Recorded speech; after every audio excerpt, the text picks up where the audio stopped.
Yeah, this is going to be a grudge match for the ages. Brookes against Thames, already both tasting success. What a race, by the way, the one we've just watched, the Ladies Challenge played right to the line. Not sure this is going to have quite the same level of competitiveness. It's an interesting balance here. The GB men's four on the left up against the very best that Thames have to offer, all four previous Henley winners.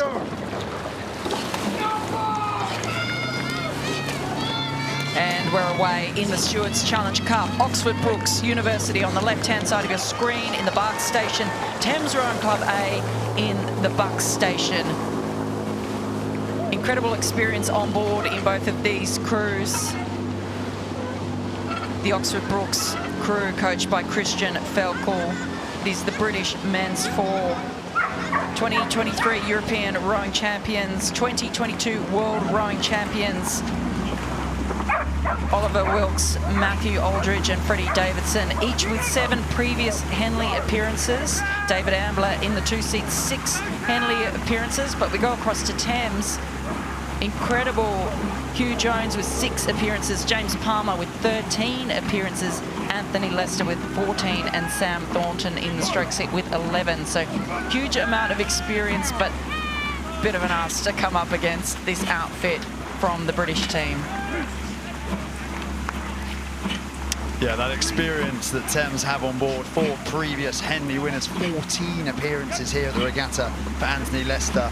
This is a special moment for them, racing in the premier event for Cox's Fours. But the GB men's crew, this is the fastest Cox's Four in the world. They are absolutely insurmountable at the moment, and showing that. I mean, it's not much of a contest in the opening exchanges. So Thames beat Thames B to make it through to the final today by 4.5 lengths yesterday.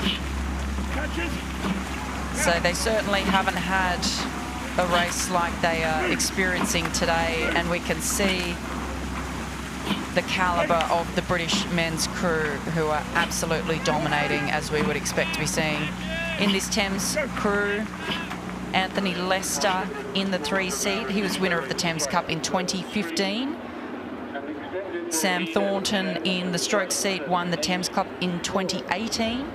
And Hugh Jones, Wyfold winner in 2022. James Palmer, another winner. So all winners on board in this boat, but the stewards, they're up against the Open International Fours, and unfortunately are finding themselves against the very best of those in the world at the moment, the reigning world champions from Great Britain. Yeah, take nothing away from Thames. This is an extraordinary club crew and an extraordinary program that have delivered so many capable athletes over the years, but you're basically racing the best that the world has to offer in this GB men's Cox's Four. Quite frankly, the Cox's Four is a historic boat for Team GB. They've won that event at the Olympics for something like, 7 of the last 8 Olympics. Missed out in Tokyo, but it's an amazing pedigree, an amazing history, and these 4 athletes, 3 of them came together to meet Matt Aldridge at Brookes, having come all from different universities, and they're here on the Henley course. 5th consecutive final for Brookes in this category, and that's a great shot. You feel like you're in the boat. They'll be enjoying this row down the course now.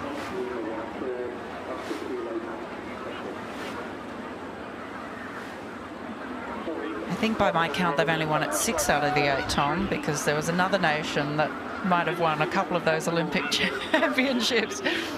But it's actually one of, we were talking about this yesterday, for 30 years at the Olympic Games, the boat has been first and second to only 2 nations, which is quite incredible. So Australia and New Zealand, Australia and Great Britain dominant in the fours for many Olympiads now. Yeah, this is their preferred engine, isn't it? This is the preferred flagship for those 2 great programs. GB after Tokyo will be desperate for redemption, and this is sort of midway through their cycle. I spoke to Freddie just before he boated this morning, and they've had an action-packed month with the Varese World Cup, which they've won. They've got Lucerne next weekend, and then the long run into the World Championships, and then, of course, the Paris Olympics. So this is all valuable training for those guys and valuable experience. They might have hoped for a slightly more competitive race. Of course, 2 of these athletes were beaten finalists last year by a foot from, I think it was Australia, actually, so I might remember that correctly. But there we go. no contesting this Oxford Brookes 4. They are superlative. Really, really impressive.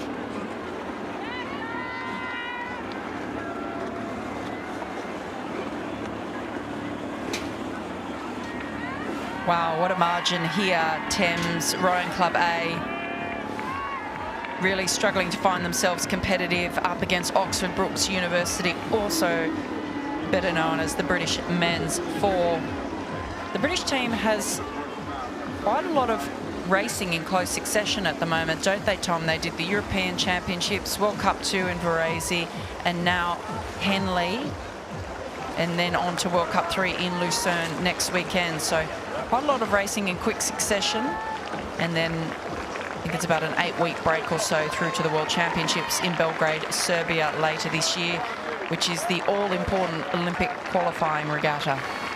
It's quite a nice system in the sense that you do the Winter Mars, you sort of rinse through that training plan, and then you have, as you say, that block of racing, and then a pause for breath, 8 weeks to just reassess where are you in the world, and then you come into the World Championships with one thing in mind, and that's to ensure that you get as high a placing as possible and qualify for the Olympic Games. With a great shot there of Thames, they'll have vociferous support on the bank. Lots of people there cheering them on, encouraging them. A historic day for Thames Rowing Club, having already won the Thames Challenge Cup this morning and going for 2 more honours later on in the programme. Thames really racing it out, having a few steering issues there on the course, but as we look at the back now of Oliver Wilkes, 27 years of age, in the bow seat, as I said earlier, 7 previous Henley Royal Regatta appearances. See, the 4 has their biomechanics on the boat. You can see the little cables on the rigger and the white tape holding the cables in place, so they'll be taking some measurements, no doubt, as they come down the track here, but really bringing the rate down and enjoying these last few strokes of the race.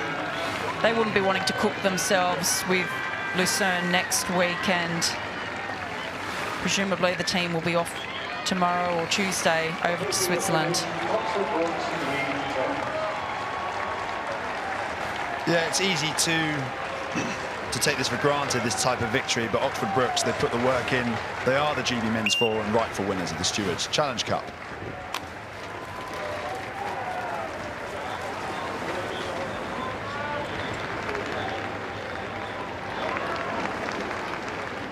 A dominant display, as we would expect from Oxford Brookes University, the British Men's 4, as Thames Rowing Club A come down to the line. They're going to put it all out there. You can hear the crowd showing their appreciation. Great effort, but incredibly tough competition as they cross the line in the Stewards Challenge Cup. Confirmation there in the Stewards Challenge Cup, Oxford Brookes University beating Thames Rowing Club A. It's been great to be with you in the commentary box this morning, Tom, and I will now leave you in the capable hands of Matt Britton.